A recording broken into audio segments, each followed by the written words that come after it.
Magandang hapon po sa lahat. Welcome muli dito sa isa na namang meaningful episode ng Kalampag at Ambag ng Kabataan. So, ako si Levin at ako ang isa sa mga makakasama nyo ngayong episode matapos ang halos 2 months na hiatus dahil sa preparations ko for the upcoming entrance exams. Pero una sa lahat, maraming salamat sa lahat ng nanonood sa ating Facebook Live, pati na rin sa mga sumusubaybay sa atin sa pamamagitan ng Inet Philippines at ng Lapis Siso Channel. So, ngayong Pride Month ay tatalakayin natin ang isang mahalagang usapin na may direktang epekto sa buhay ng maraming kabataan. So, ang pagbuo ng ligtas at inclusive na paaralan para sa lahat. So, ang tema ng ating episode ngayon ay Safe Schools for All, pagbuo ng isang ligtas at inclusive na paaralan. So I believe marami naman sa atin ang nakakarinig o maririnig natin na ang paaralan ay dapat maging isang safe space para sa lahat ng learners. Isang lugar kung saan malaya tayong matututo, malaya natin mapapahayag ang ating sarili at malaya tayong makakaramdam ng pagtanggap. Pero sa maraming LGBTQIA+ learners, hindi ito ang palagi nagiging realidad. Marami pa rin ang nakakaranas ng bullying, marami pa rin ang nakakaranas ng discrimination, at iba-iba pang anyo ng exclusion na nakaka-apekto sa kanilang pag-aaral, kundi pati sa kanilang well-being as a student and as a person. So, ngayong hapon ay gusto naming sama-sama nating pag-uusapan ang kani-kanilang mga karanasan, ang mga batas at polisiya na dapat nagproprotekta talaga sa kanila at kung paano tayo makakatulong sa pagbuo ng paaralang tunay na ligtas, welcoming at inclusive para sa lahat. At syempre, gusto ko na rin marinig ang inyong mga boses. Kaya habang nagpapatuloy kami sa aming programa or sa aming episode for today ay huwag kayong mahiya mag-comment ng inyong mga tanong or mga insights or yung reactions nyo sa comment section. So bago tayo dumiretso sa ating discussion for today, kamustahin muna natin ang ating mga guests since medyo matagal ko na silang hindi nakakasama and medyo matagal na nila ako di nakakausap. So gusto muna nating kamustahin at magpasalamat sa lahat ng ating kasama ngayong araw na naglaan ng oras para sumama sa ating discussion for today. So para simulan natin ng usapan, simpleng kamustahan na lang muna tayo. So since kakasimula lang ng school year, alam ko marami sa atin ng nag-adjust pa rin yung sleep schedule sa oras ng klase, maraming mga naging panghapon, mga naging pang-umaga. So, gusto ko muna kamustahin ng linggo ng bawat isa sa atin. So, unahin na lang natin kay Ate Daisy. Hello, good afternoon po sa inyong lahat. Ako po ulit si Daisy. So, it's been a month since, hindi rin ako masyadong nakabalik dito sa Kalambag dahil naging busy ako sa studies and up until now. And ngayon dapat may practice kami kaso pinagpaliban ko muna kasi nakapangako ako sa Kalambag. And last time kasi di rin ako naka-attend due to, internet connection. So, ngayon ay makakasama ko muli kayo at sana ay maging maayos at maging smooth ang flow ng ating pag-uusapan ngayong hapon. How about you, Sarah? Hello po, Ate Daisy. Hi, Kuya Levin. Hello, viewers. Siguro this week, sobrang saya ko kasi nga pumasok na ulit. Tapos panghapon ako. So, ayun, may time na talaga na mag-ayos. Tapos, eto, since kakauwi ko lang ulit from the province, I mean, nasa province ako right po. So, medyo laban na laban yung signal ko. Sana hindi naman ako mawala later. Pero overall, okay naman ako. Back to you, Kuya Levin. Ayan, thank you, Sarah. How about sa'yo, Jessie? Uh, Hello, yeah. hi. Good afternoon to everyone. So, ayan, long time no see, guys. So, ayun, si Levin hindi naman long time no see every Saturday kami nagkita kasi nabisi kami talaga sa review center namin sa pagre-review for the upcoming college entrance exam. So, kailangan talaga paghandaan yon because we wanna get to that good university, you know. Tsaka, ayun, medyo madami akong iyayak, ang dami nangyari sa buhay ko, pero I'm gonna minimize it. Kaya, baka mabusi oras natin sa recap ko. So, ayun, kakasimula lang ng back to school na tayo. Yes, pang umaga na naman, 4 a.m. na naman po yung pasok natin. Kahit 4 a.m. yung tulog ko during bakasyon. It's a big adjustment talaga ulit. So, ayun, and of course, since it's Pride Month, happy Pride sa lahat. Sa lahat ng kalalakihan, kababayan at kabaklaan din. Happy Pride sa inyong lahat. And of course, since yesterday is Happy Independence Day din natin, Happy Independence Day as well. So, sabihin muna, next episode na lang yung iba. Back to you, 11. Ayun, thank you, Jessie. So, how about sa'yo, Athena? Ayun po, long time no see din po sa inyo kasi ayun po, this past few weeks din, hindi po din po ako nakasama sa Kalambag. And ayun po, matagal ko na pong hindi nakikita si Kuya Levin. Yun nga po, kaya nagulat po ako kasama po siya ngayon. Ayun po, welcome back po ulit Kuya Levin. Pati po kay Ate Daisy. And ano po, for me naman po, since nga po, first week of school po pala. Yun po, very hectic po yung schedule. Back to panghapon po kami. Kasi kala ko po, pang umaga na po kami this year. So yun, medyo na-shock po na panghapon po ulit. Pero ayun naman po, masaya naman po yung first weeks of school kasi po, ginawa po nilang approachable po yung everyone. Hindi po muna sila nag-start ng kahit anong activities, but nag-focus muna po sila sa getting to know each other. So ayun naman po, masaya naman po this week. Ayan, thank you, Athena. So, ako naman, kamustahin ko sarili ko. So, this week, medyo nag-a-adjust pa rin sa sleep schedule. I think marami naman makaka-relate dyan. Yung sleep schedule ko talaga this summer, grabe, naging normalized na sa akin yung 2 a.m., 3 a.m. na ako matutulog, tapos mga 1 p.m. na ako magigising. Lunchtime na nun, so hindi na ako magbe-breakfast. So, parang shell shock ako dito sa bagong schedule since pang umaga ulit kami. Pero grateful pa rin na pang umaga pa rin kami kasi nahihirapan ako sa panghapon. Pero overall, nagpe-prepare for college entrance exam. Good luck sa ating mga magte-take for sa mga magte-take ng college entrance exam for this upcoming school year 2027 to 2028. So yun lang naman, kakatapos lang umulan, so siguro okay naman yung mga net natin dito. And bago tayo pumunta mismo sa ating topic, is gusto ko na ipasa yung mic sa ating mga hosts. So, Ayan, siguro. And ayan, welcome and magandang araw sa ating lahat. And before, bago natin himayin lahat ng topic, no? Siguro, madalas natin na naririnig yung school natin ay dapat ligtas at welcoming na lugar. And it should be a second home for students. Pero sa totoong buhay, gaano nga ba natin ito katotoo? Gaano nga ba ito katotoo para sa ating mga LGBTQ learners?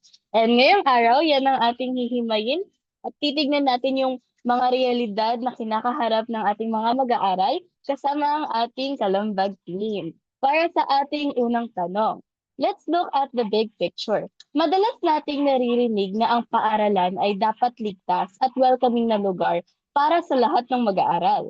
Pero sa experience ninyo working with LGBTQ learners, kamusta ba ang kanilang sitwasyon sa inyong mga paaralan? Siguro ako na mauna, no? To be honest, medyo mixed bag talaga yung sitwasyon in our school.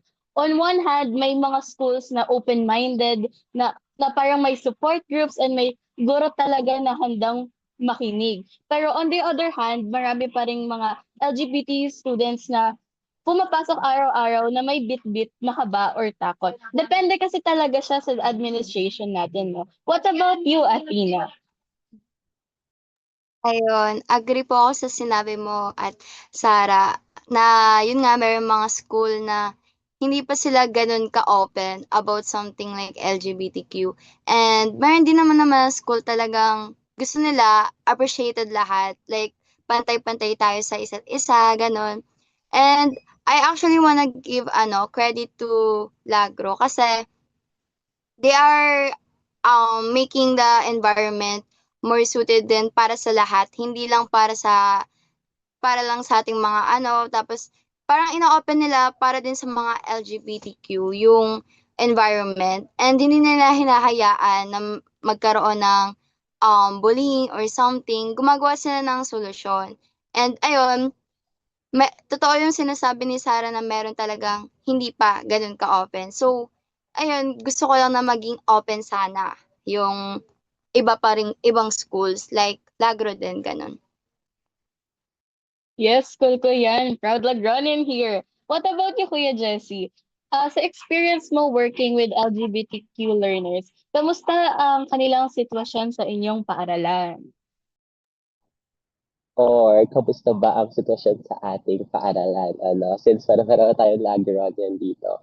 So, as someone who is part of the community na din, sa tingin ko, since, parang we're living towards a modernized world or like kung saan nagiging open na tayo, majority of the people are very open-minded na. So, maraming tao ang tinatanggap na ang komunidad katulad ng LGBTQ.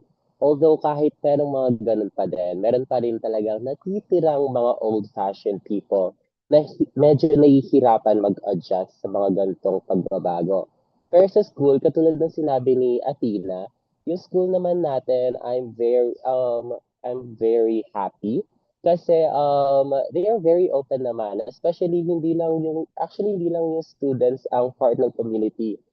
Yung mga, mayroon din kasing teachers tayo ng part ng community na very supportive din. Kaya nababalance out. And as well as yung mga hetero people din or like yung mga straight people din naman sa schools natin, they're very supportive. And I can say or makakonsider naman natin silang alay kasi hindi naman ganun kataas yung cases ng bullying or discrimination about our sexuality or our gender. So yun lang, back to you, Sarah. Yes, true no, na meron pa rin mga old-fashioned people na medyo strict or conservative in different schools. Anyways, wala siguro 11 na sige. Adi, proceed tayo for the next question. And usually, ano kaya yung usually kasi since you've already mentioned yung bullying reports in our school, let's dive deeper doon sa mga mismong nararanasan nila. Ano kaya yung mga karaniwang anyo ng pambubuli or diskriminasyon na nararanasan ng LGBTQ learners sa paaralan? And dagdag na rin dito na mas ano ba, parang obvious ba to or normalized or nagbumukha ba siyang normal lang sa pang-araw-araw kaya hindi natin napapansin. Kasi usually 'di ba, yung forms of bullying pwede siya in other terms. Pwedeng mapanirang biro lang or pangungutya or yung pang-aasar, yung mga verbal insults or yung pagtawag sa kanila na parang nakakababa ng pangalan, isa yun sa mga forms of bullying. Isa pa rin is yung mga physical or sexual bullying. Though di ko pa naman siya totally nakikita sa school natin, parang totally trend talaga siya eh. Isa siya sa mga highest cases of report in schools. And also, um, yung mga haircut and uniform policy in school, parang na hindi tugma sa gender identity. Is it also a form of like bullying? Siguro, maybe. And really, talaga makikita natin na hindi lantaran yung pagbully. Meron din kasi yung iba natatakot lang na mag-say. Pero kasi nakikita natin may mga normalized bullying din katulad ng mga asar or pagbiburoan. Pero sa inyong like experience, Kuya Jesse, ano yung mga nakikita mong karaniwang anyo ng pambubuli or discrimination na nararanasan ng mga LGBTQ learners sa paaralan? Parang obvious ba to or may mga pagkakataon na normalized na lang siya? Actually about this, siguro sa school muna natin, or hindi muna, sige, based on my experience, so based on my observance or like kapag nakikita ko, there are two types nga naman talaga. Meron talaga yung latad talagang sasabihan ka like verbal slurs na parang kinukutya ka dahil sa kasarian mo. And there are people din naman, especially ngayon, alam niyo naman na parang nanonormalize yung puksaan. Like yung friendly fight, yung, di ba minsan may mga ganong parang sabihin na lang natin love language ng ibang tao. Pero merong times din talaga na dun sa mga way na ganon, meron din, ano ba natin masasabi to?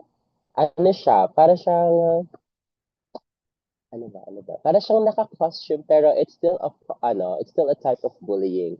Kumbaga yung meron times na yung mga jokes is below the belt na tapos minsan hindi na lang natin napapansin na nakakasakit na pala tayo ng ibang tao. So ayun lang. So what can I say? Ano pa ba yung masasabi? So, iba pa ba yung, siguro isa pa siguro dito yung sinabi ni Sarah about the uniform at saka haircut.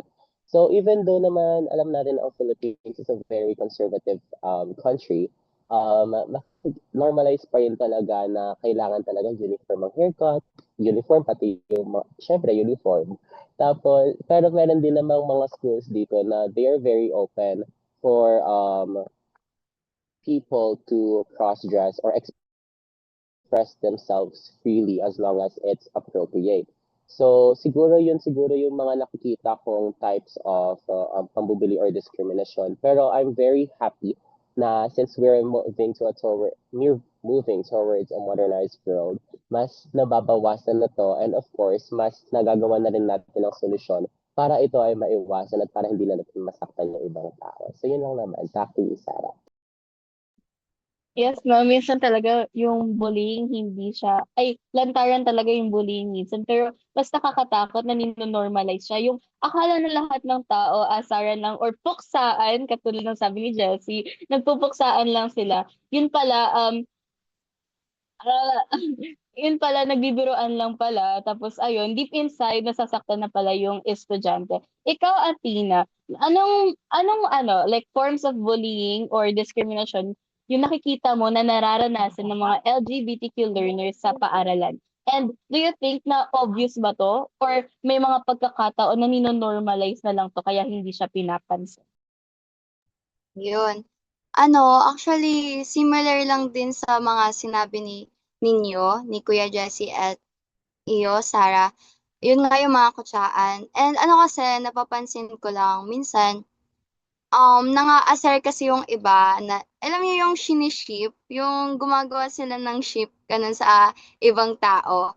And sa isi-ship sila, parang merong look of disgust, ganun, yung magre-react sila kapag siniship sila sa mga LGBTQ people. And dun lang, it might be seen as a joke, pero hindi talaga eh. Kasi, syempre, hindi naman inas ng person na yon, yung LGBTQ people na yon, na i-ship sila, na i-pair sila sa taong hindi naman talaga open sa ganong bagay. So, parang it's a way of kasi, mocking them, which is bad. Kasi, minsan wala namang ginagawa, or minsan dahil lang based on the paniniwala na, ay, mali yung ganyan-ganyan. Dahil, that's why, naggaganon sila, minomok nila yung mga LGBTQ people. And, that is just wrong lang kasi. And also, napansin ko rin, hindi lang dun sa kutsaan, yung the way they treat them with actions din. For example, very lively when it comes to other people, but when it comes to LGBTQ people, um, hindi sila ganun ka cooperative or ganun ka communicable sa kanila. Like, parang hindi sila nakikipag-communicate na maayos, and they're just ignoring them. When it comes to opinions then actually, mga suggestions, kapag LGBTQ people yung nagsasabi, it's just ignored. Which is, ayun, medyo lang, off lang kapag ganun. So, kasi dapat pantay-pantay tayo in, ano man yung nafe-feel natin or ano man yung meron tayo. So, yun. Ang bigat talaga pakinggan na kung ano yung madalas nating ituring na joke lang or biruan lang, dun pala malalim na nasasaktan yung mga bata. Pero like on the legal side, hindi naman tayo pinababayaan, di ba, Jessie? Oo, yes. Even though may mga ganitong cases pa rin, of course, kahit sabihin natin, conservative yung country natin, siguro wala na pak yung constitution natin sa atin. No, that's not right. Kahit may mga ganyang cases, meron pa rin talaga tayong mga laws na meron pa rin tayong mga batas na nagpro-protect sa ating lahat. So, ayan. For our third question, mayroon ba tayong mga batas o polisiya na nagproprotekta sa mga mag-aaral laban sa bullying, diskriminasyon o yung tinatawag na gender-based violence? Tapos, kung mayroon man, sige, mamaya na yon, extension natin yon. So, feeling ko magandang i-pass the mic natin, pabalik kay Sarah yung tanong. Hi, Sarah! Ay, hello. Ayan, siguro yung mga na-search ko kanina in the morning, yung meron tayong mga guidelines in the Philippines.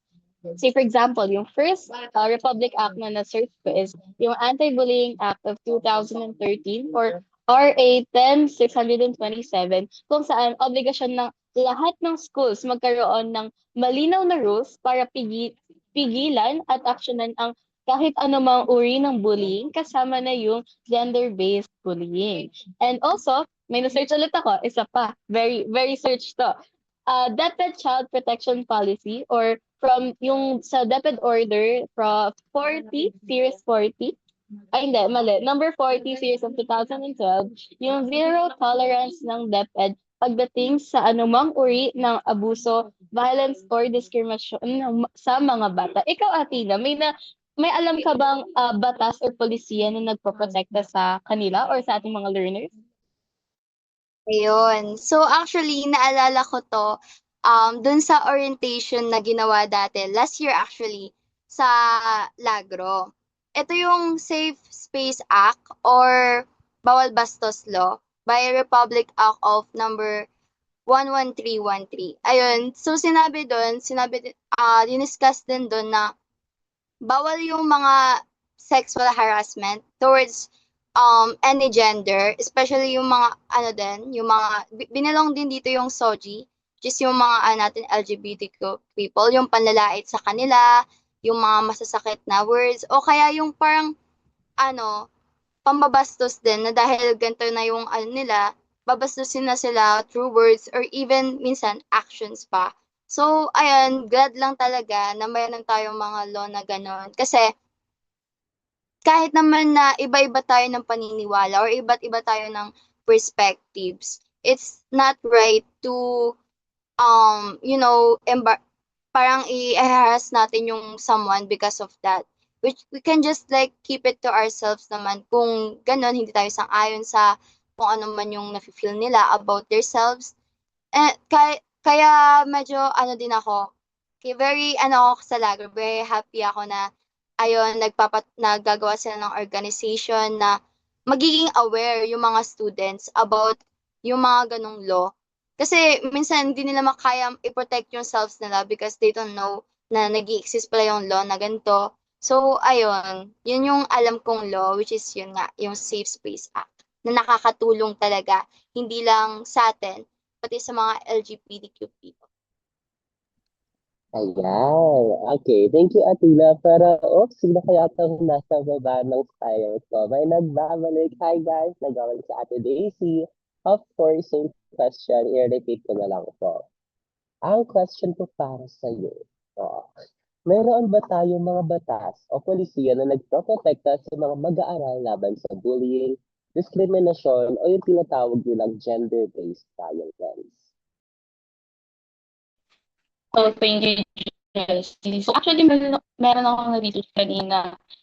May mga umiiral na batas at pulisiya tungkol sa Anti-Bullying Act of 2013 and Child Protection Policy ng DepEd na nagyalayong protektahan ang lahat ng mag-aaral laban sa anumang uri ng pang-abuso, bullying, or discrimination. Mayroon ding mga patakaran laban sa gender-based violence sa mga paaralan. For me, mahalaga to kasi para matiyak na ligtas ang learning environment na para sa lahat and lalo na sa kabilang sa LGBTQIA+ learners. Oh, ayun. Thank you so much, Ate Daisy. And of course, may isa pang addition ngayon. Let's give them a clap, guys. Dumadami na ulit tayo. Hello, Ate Rhea. Hello po. I'm gonna repeat the question Hello. na lang. Sige, go. Yung question ko, Ate Rhea. Good question na naman tayo. Mayroon ba tayo mga batas o polisiya na nagproprotekta sa mga mag-aaral laban sa bullying, diskriminasyon, o yung tinatawag nilang gender-based violence? Before I answer your question, Jessie, so baka nagtataka kayo bakit sobrang dilim dito sa amin kasi nag-brown out tapos umulan pa, so that is why naghahanap ako ng signal, and unfortunately ito na talaga yung pinakamalakas na signal sa loob ng kwarto ko. So anyways, to answer your question, of course, marami tayong mga Republic Acts, especially ito, very evident, yung DepEd natin. Sila yung talagang nagtatayo na voice of the children against bullying and harassment. Especially this Pride Month, talagang nangingibabaw yung karapatan at mga responsibilidad ng mga kabataan patungkol sa kanilang sexualidad or gender, sinasabi natin gender. So, hindi naman limitado ang scope ng DepEd sa just giving quality education, but of course nagbibigay din sila ng protection, lalong-lalo na sa mga kabataan, na protection laban sa discrimination, yun nga, discrimination, harassment na talagang very rampant issue nowadays, na kasi we're living in a community or in a generation na marami ng umuusbong, just like generation Alpha, Z, and Millennials. Pero in that generation, may iba't ibang pananaw tayo patungkol sa sexuality. So that is why DepEd broaden their scope patungkol sa protection at responsibilidad nila sa mga kabataan, lalong-lalo na sa pagsugpo ng mga negatibong issue or impact, lalong-lalo na sa kanilang nasasakupan. Ayan, thank you so much, Ate Rhea, Daisy, Athena, and Sarah. Ang mga part ng ating top 5 sa Mr. and Miss Kalamba. So, ibang ibang gig yun. I'm just trying to itataas lang natin ng konti kasi, ayun nga. So, mukhang dahil ang gaganda ng mga sagot nyo sa aking katanungan, meron akong additional question regarding dun sa mga batas o polisiya na nagproprotekta sa lahat. So, kung meron nga po tayong mga batas at policies para protektahan ang bawat mag-aaral, bakit sa tingin nyo patuloy pa rin nangyayari ang bullying at discrimination laban sa LGBTQ plus learners sa maraming paaralan? So, since kakapasok ni Levin, hello Levin, ikaw ang sasagot ng katanungan. Hello, so medyo nag-lag ako kanina. Ewan ko bakit naglo-load yung Zoom ko, pero ni-restart ko yung device ko para makapasok ulit ako. Pero sa tingin ko, I think dahil ito sa pagbabago, hindi lang nangyayari yung kasi yung pagbabagong gusto natin pagdating sa LGBTQIA+ community. Hindi ito nangyayari sa bastang batas lang eh. Kahit gano kagandang isang policy, kung hindi to sinasabayan ng edukasyon or yung pagbabago ng mindset ng mga tao, mananatili pa rin itong problema eh. Nakikita natin to, uso ito sa ating community. So, pagdating sa LGBT plus community learners or sa LGBTQ plus community, marami pa ring stereotypes at misconceptions tungkol dito. Yung iba pa ay lumaki sa environment kung saan ang paggamit ng discriminatory language or yung paggawa ng assumptions tungkol sa ibang tao ay nanggagaling sa kanilang peers or sa na-impluwensyahan sila, kaya minsan nadadala iyon sa paaralan na hindi nila naiisip na negative pala ito sa ating aking mga nakakasalumuha or may negative na effect pala ito sa community ko. And isa pa dito is yung minsan may mga taong nanonood kapag may bullying. So I believe sa research ko, yung tawag dito is yung bystander effect. Hindi sila yung nagbubully pero hindi rin sila nagsasalita.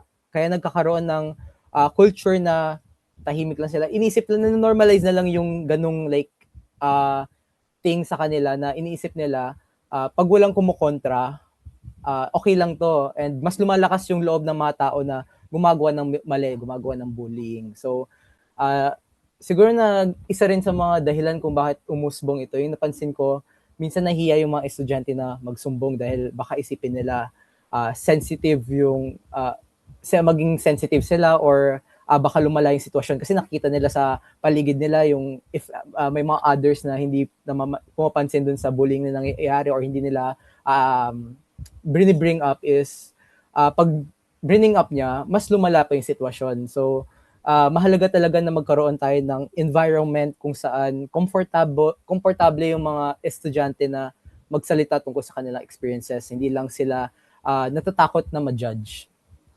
And para sa akin naman, mahalagang bahagi talaga yung solusyon ng edukasyon. Kapag mas naiintindihan kasi natin yung experiences ng ibang mga tao, let's say yung friends natin, yung mga tao, mga classmates natin or mga tao sa paaralan natin is mas nagiging empathetic tayo. Pag nakikita natin talaga na may effect talaga sa kanila is nagkakaroon tayo ng empathy kung saan mas mababa ang posibilidad na manakit tayo or maghusga tayo ng kapwa natin. So, yun sa akin. Ayan. Thank you so much, Levin, for that wonderful answer. Dahil nasagot ko na ang katanungan, let's move on to next question na. So, ayan, for our fourth question. Sa inyong pananaw, ano ang pinagkaiba ng mga paaralang may nakasulat na polisiya pero hindi naman nararamdaman kumpara sa paaralan talagang nasasabi nating ligtas at inclusive para sa lahat ng estudyante? So, para sa katanungang ito, nag-leave yung aking tatanungin, kaya ikaw na lang. Hello, Athena. Ayun po.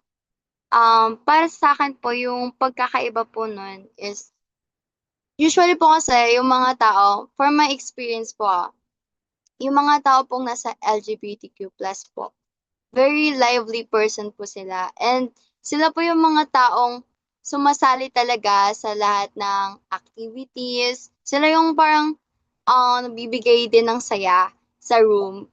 Kasi meron po akong mga friends na gano'n. So, for me, gano'n. Gano'n yung impact nila.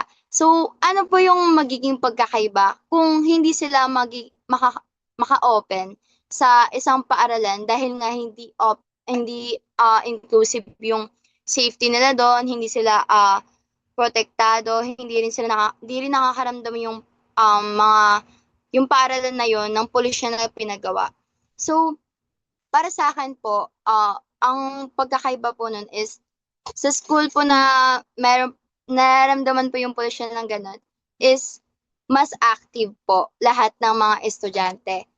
Kasi hindi po sila natatakot na maju-judge sila and nagkakaroon din po sila ng more opportunity for themselves din po.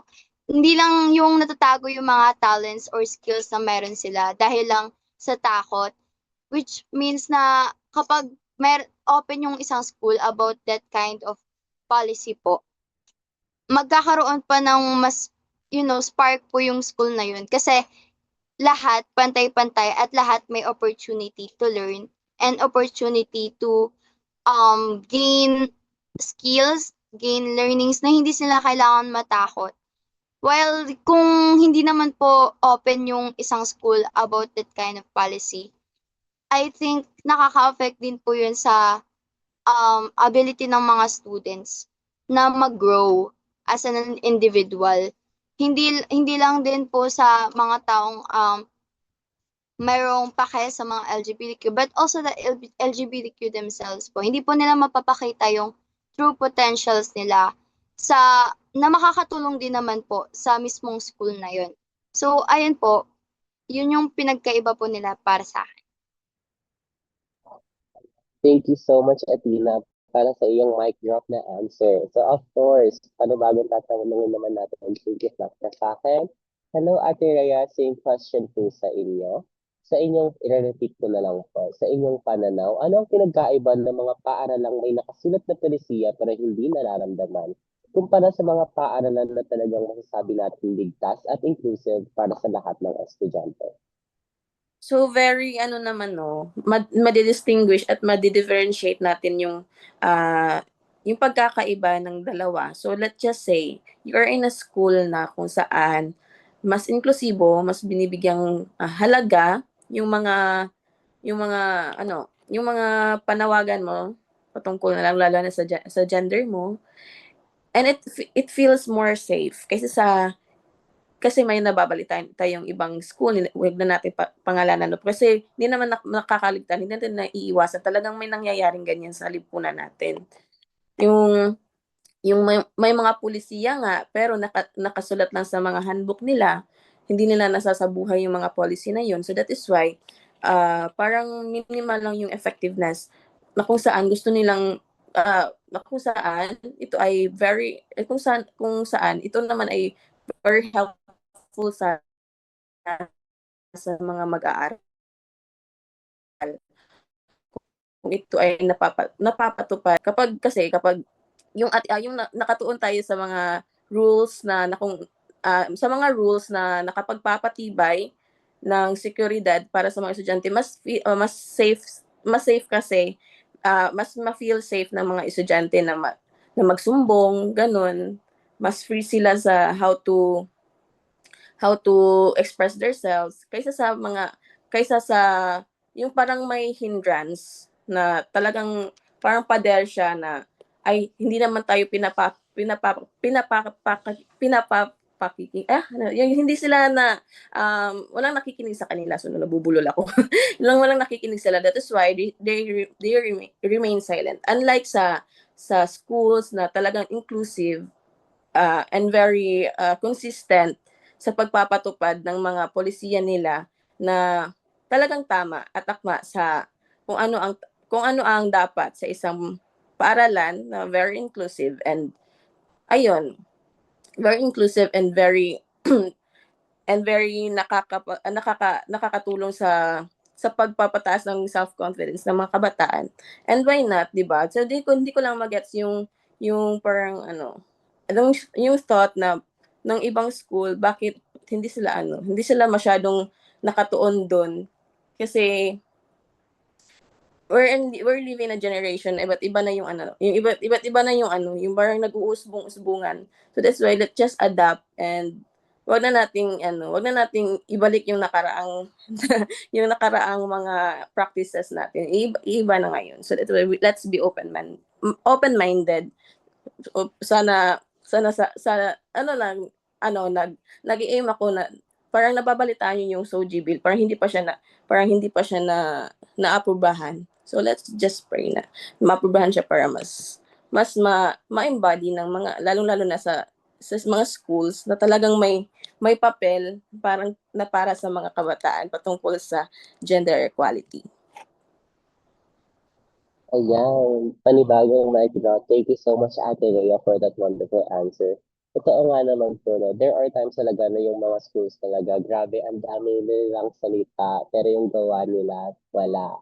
So, ayun, siguro doon talaga natin masasabi na sometimes actions are better than words. Kahit sabihin nilang words are powerful, mas okay na lahat tayo ay gumawa. Kasi walang mangyayari kung yung rules natin, nakalagay lang siya sa isang simpleng handbook. So, ayun, thank you so much, Ate Ryan at Tina, for that wonderful answers. Pero sa tingin ko, may idadagdag pa siguro pang iba natin kasama. Pero, so, ulitin ko na lang po yung katanungan, tapos mag-spill the world tayo kung sino. Sa inyong pananaw, ano ang pinagkaiba ng mga paaralang may nakasulat na polisiya pero hindi nararamdaman kumpara sa mga paaralan na talagang masasabi natin ligtas at inclusive para sa lahat ng estudyante? So, ang katanungan ito ay para sa kayo, Ate Daisy. Okay, so thank you, Jessie. Sorry pa wala ako. No? So, kagaya din ng sabi ni Rhea na nakasulat nga, may mga paaralan nakasulat ng polisiya pero sa handbook, sa papel, ligtas nga siya and exclusive for all. Pero yung pagkakaroon talaga ng mga patakaran laban sa discrimination, bullying, or different kind or ng pang-aabuso ay importante. Ngunit hindi siya sapat kung ang ito ay nananatili lamang sa handbook, sa isang papel, at hindi na ipapatupad sa pang-araw-araw na buhay sa ating mga paaralan. And sa ganyang sitwasyon is maaaring magkakaroon ng mga ano tawag doon, alituntunin, ngunit patuloy pa rin nakakaranas yung mga kapwa nating estudyante ng bullying or pangungutya and worse, discrimination or hindi pantay na pagtrato ng ating mga schoolmates and hindi siya nabibigyan ng sapat na aksyon tungkol dito. And samantala naman ang isang tunay and ligtas and also inclusive na paaralan ay makikita hindi lamang sa mga handbooks, documents, papers, kundi sa kultura and sa paligid. Makikita ito on how they treat yung mga guro natin, professors, the administrators, principal, dean, and also yung kapwa nating estudyante, schoolmates, classmates, friends, and may malinaw na pagpapahalaga and pag-show ng respect and yung pantay-pantay, the equality and the equity and paggalang sa feelings ng ating mga schoolmates.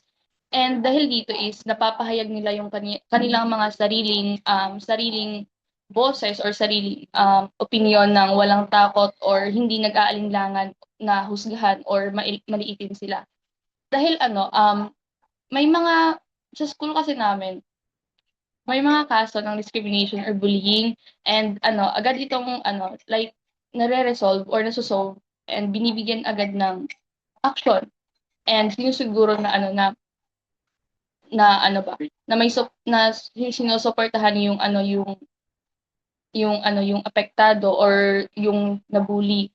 And on my view, ang sukatan ng isang inclusive na paaralan ay hindi kung gaano kaganda ang mga policy nito sa handbook, sa papel, or documents, kundi kung gaano ito na nararamdaman ng ating mga kapwa estudyante sa kanilang pang-araw-araw na buhay or karanasan sa paaralan. Dahil kapag ang bawat estudyante ay may pakiramdam na tanggap siya, pinakikinggan or pinapahalagahan, or hindi niya nafe-feel na mabubully siya, is dun lang natin na masasabi na tunay, ligtas, and inclusive ang isang paaralan.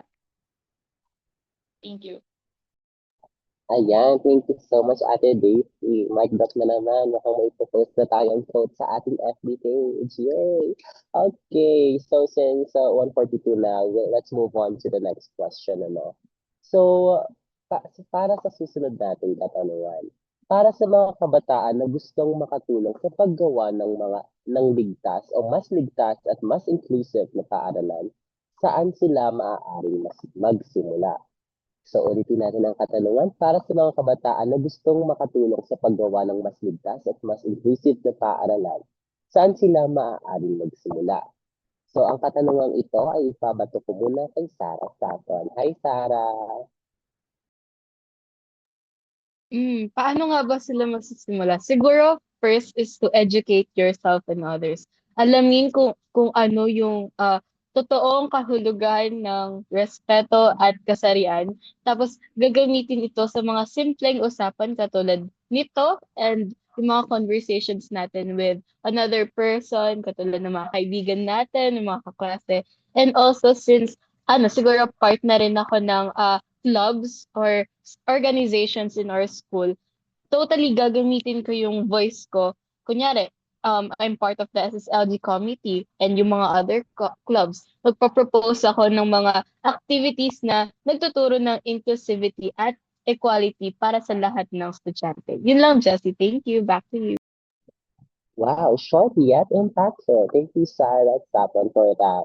Our voice is truly powerful. Kaya kailangan kapag meron tayong platform, gamitin natin ito ng tama. Ayun, sorry po. Okay, next nating tatanungin. Of course, same question lang ulit. Ay tatanungin natin kay Athena. Hi, Athena. Ayun. Sa akin naman po, agree po ako sa sinabi ni Sarah na start by educating yourself.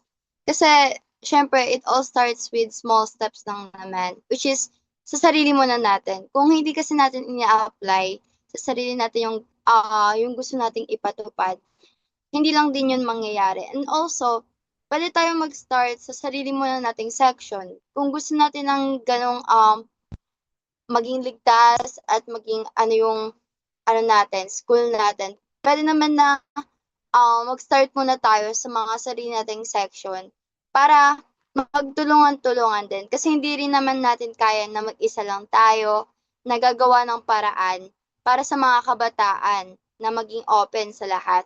Kailangan din natin ng mga suporta, kailangan din natin ng mga taong kayang tumulong sa atin. So, maganda na we're going to start with our own friends or section para masuportahan din nila tayo. And ayun, pwede tayong gumawa ng mga campaign and na meron syempreng permission para ayun para maging aware din yung mga tao na ay may ganito, may gustong ipatupad na ganito. Kasi how are they going to support us kung hindi naman tayo gagawa talaga ng action na magiging aware sila na may ganito tayong gustong ipatupad. So, maganda na mag-spread tayo ng awareness, especially in SOCMED sa social media. Since yun naman yung specialty natin ngayong generation na to eh. Very open tayo sa mga social media. Meron tayong social media na pwede nating pag-sharean. Ayun, also asking for support sa mga adults na pwede ding makatulong sa atin, mga teachers natin na kaya naman na sumuport. Gano'n, parang yun po yung naiisip ko na paraan para magkaroon tayo ng inclusive na paaralan. Ayan, thank you so much, Athena.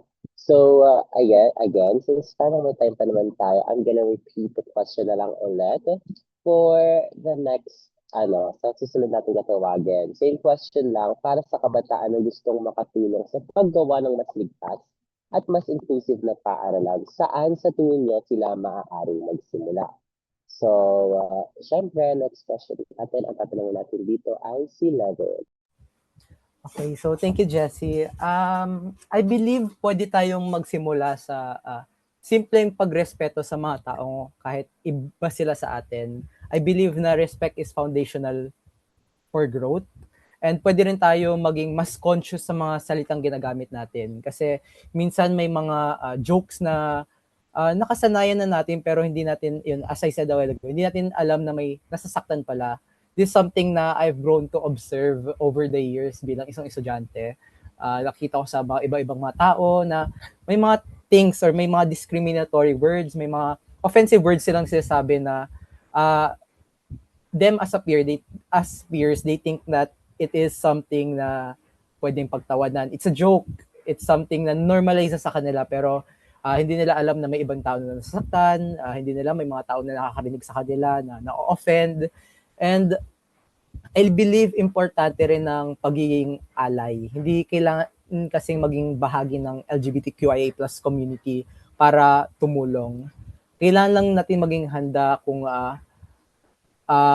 handang sumuporta, handang umintindi na lang sa mga nararanasan ng mga kapwa nating parte ng LGBTQIA+ community na nakakaranas ng iba't ibang klase ng diskriminasyon, exclusion, bullying, and misunderstandings na nagsistem mula sa na set ng society natin or na culture natin na perspective sa kanila. At I believe higit sa lahat ay magsimula tayo sa pakikinig sa kanila. Maraming tao, and nakita ko to online, and naririnig ko to sa maraming tao, marami tao na nakakasalumuha ko, is gusto lang nila maramdaman na nakakaintindi talaga tayo sa kanila, naintindihan natin yung nararamdaman nila, naintindihan natin na may pinagdadaanan sila, and minsan yung simpleng pakikinig at yung simpleng pagrespeto sa kanila at sa kanilang mga kwento ay I believe malaking bagay na rin sa kanila bilang isang tao na alam nila na may mga taong umiintindi pa rin sa kanila, alam nila may mga taong handang tumulong, handang sumuporta sa kanila. So, yun lang yung para sa akin. Thank you, Megan, for that wonderful answer. So, ayan, since time is running out, so yun, hindi tayo parang, kasi last time nung nag-guest ako, share ko lang, yes, nag-overtime po tayo. So, ngayon, medyo aayus-ayusin ko na hindi na tayo. Medyo babawasan na natin yung overtime din. So, ayan, for our last question na, isang matinding katanungan para sa ating lahat. Bilang pagdiriwan natin ng Pride Month, ano ang mensahe ninyo para sa mga estudyante, guro at paaralan tungkol sa pagbuo ng mga ligtas at inclusive na espasyo para sa lahat? So, tatanungin natin dito ay si Athena. Hi, Athena! Para sa akin po, yung mabibigay ko pong mensahe is, ayun, maging ano po tayo sa iba, considerate. Yung pagkakaroon natin ng respeto sa kanila na makikinig tayo, katulad nga po na sinabi ni Kuya Levin, makikinig tayo sa mga hinanain nila, and also yung pagiging ano din po natin, pagiging open. And ayun po, ang mensahe ko lang is wag po sana matatakot yung iba. Hindi lang sa mga estudyante, syempre meron din po mga guro na takot na ma-judge ng sarili nilang estudyante or kahit yung sarili nilang coworkers na mga teachers. Ayun, gusto ko na pong ibigay as mensahe na huwag kayong matatakot at magtulungan tayo para makabuo tayo ng ligtas at inclusive na espasyo para nga po sa lahat na iisipin natin na pantay-pantay lang tayo, hindi, pares lang naman tayong tao, hindi naman tayo naiiba sa lahat. Iba-iba lang tayo ng perspectives and that's actually okay. Kasi mas magiging open tayo to the world and mas magiging open tayo sa mas magandang environment kapag meron tayong iba't ibang perspectives. But in a way na mai share natin yung perspectives na yon in a respectful way na hindi natin kailangan mangutya. Hindi natin kailangan na mang-bash sa iba, hindi natin kailangan mag-down, hindi natin kailangan excluded na mga tao. Yung, especially nga yung mga LGBTQ tao na people na feeling nila excluded sila pagdating sa tinatawag na normal. Kasi iba na, like nangingibago yung iba na ganito. But at the same time, yun naman yung purpose kung bakit nagkakaroon tayo ng generation upang ano din tayo, mag-evolve. Magkaroon din tayo ng iba't ibang you know, mga iba't ibang activities, iba't ibang paniniwala and perspectives. Hindi naman tayo magsistay lang talaga sa isang point na ito lang yung paniniwalaan natin. Meron at meron talagang mabibigay sa atin ng new knowledge and new na pakikisalamuha sa ibang tao. And yun, mensahe ko lang na let's all be aware, let's all be considerate of each other. Let's all respect kung ano yung meron yung isa at yung meron ikaw para kasi sabi nga irespeto ka lang naman irespeto ka ng iba kung rinerespeto mo sila. So, yun, magstay lang tayo sa ganong part na kahit iba-iba tayo ng pinaniniwala. Yun lang po. Ayan, thank you so much, Athena. So, next, hello, Ate Daisy. Same question po sa inyo.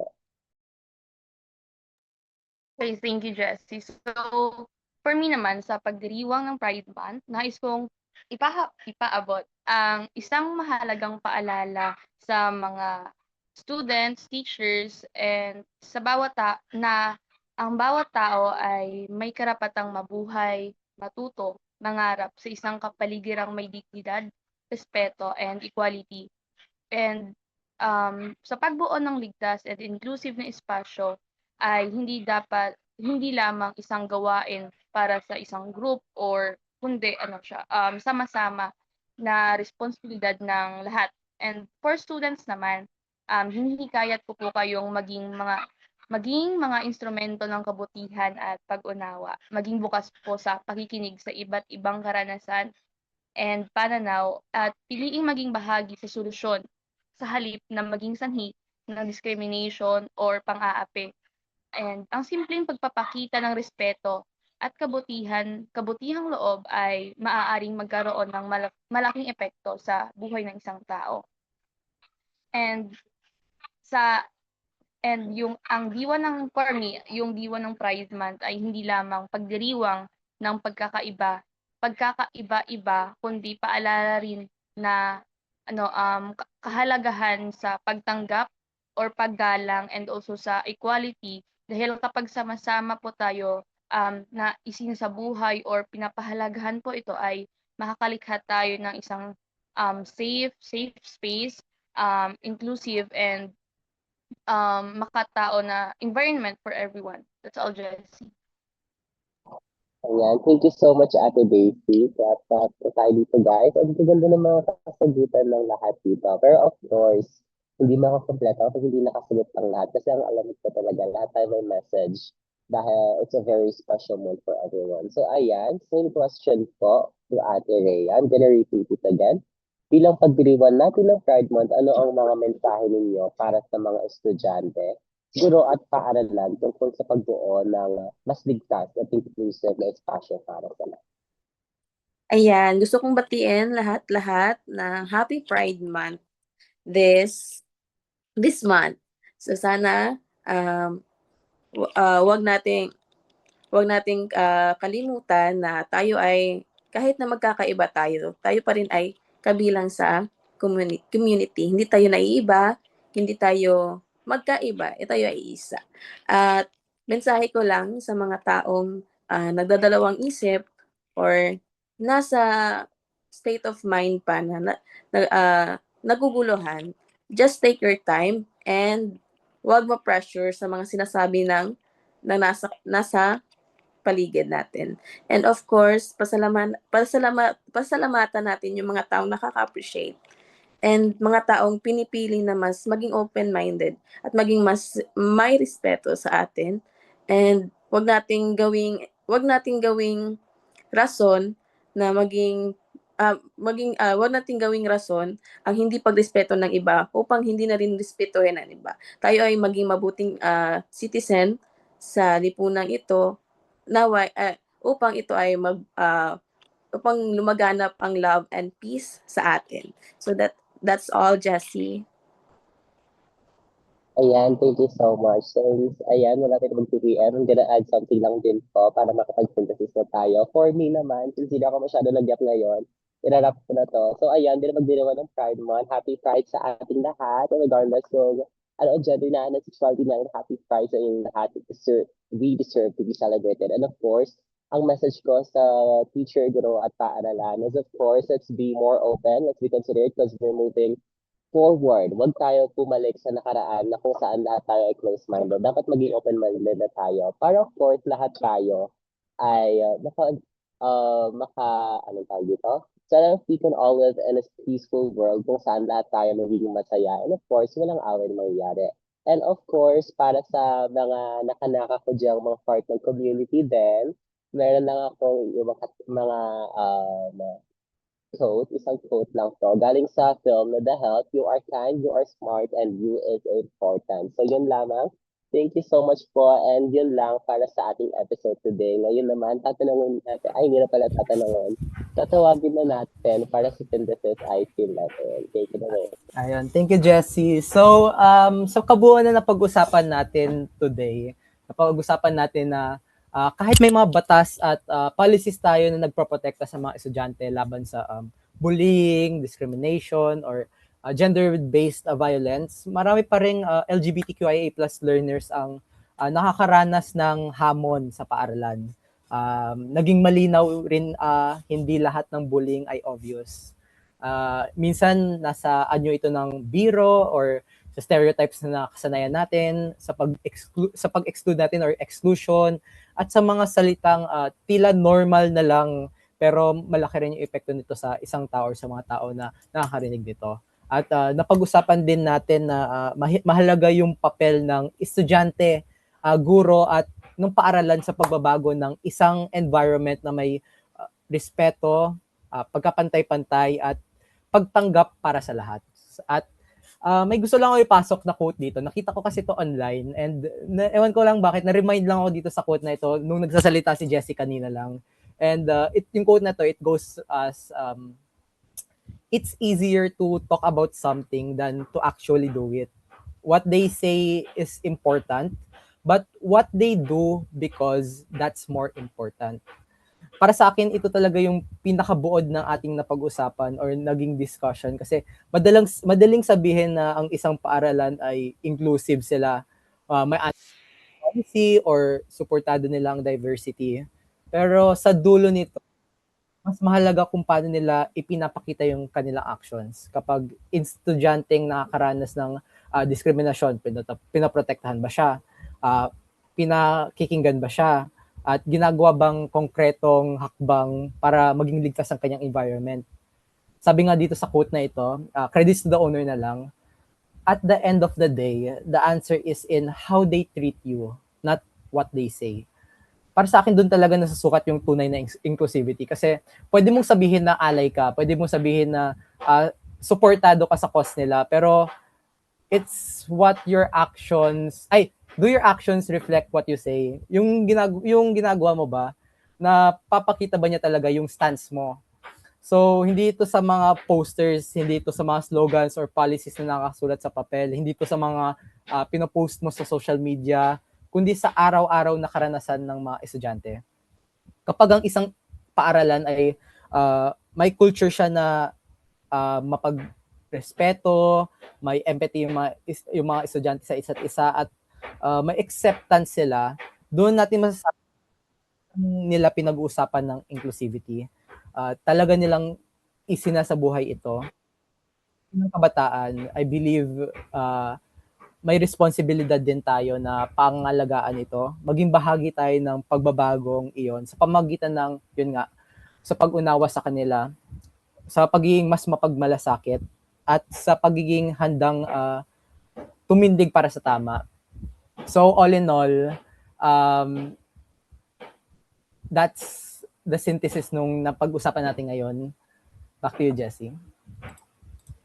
Yay, back to me. So, of course, yay, city na.